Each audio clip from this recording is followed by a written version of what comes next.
A lot of times the biggest question is, how do you find these deals?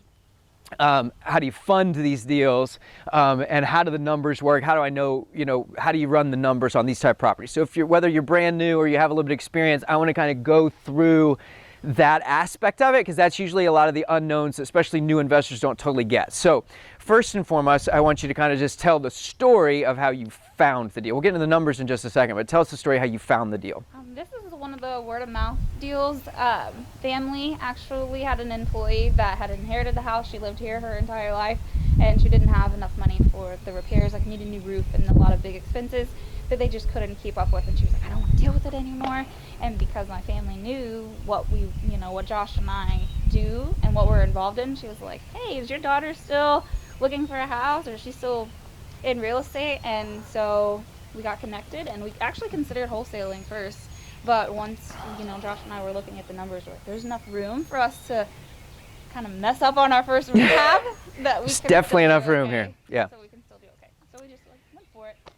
Well, that's that. So, every deal, so if you can go back and watch the replays of any of these videos, if you are a gold or platinum member, you can go on there and watch these, and you'll see we kind of go through how people found them, and there's a myriad of ways that people find them, but it's not uncommon for word of mouth to be one of those. And so obviously they were smart enough. The longer you're in the business, make sure you tell everybody you know. I also think it's a really good idea, and you guys might already be doing this, but make sure, and I might drive by, or I've got a photo, I'm going to start posting, and you'll see me start posting on my personal Facebook page, which I don't post on my personal Facebook page about business hardly ever, unless it's a really good story or it looks like I am asking for recommendations. So I'll try to be strategic about it, but if you guys aren't documenting it, you may already be, but if you aren't documenting this process on your personal Facebook page, you probably should, because that is part of, again, it's not sounding like a solicitation, like, hey, I buy houses, just want to let everybody know, here's my number if you know somebody, which isn't bad every once in a while, but like when you do that repetitively, then maybe you turn your friends off because they're there to see pictures of your kids.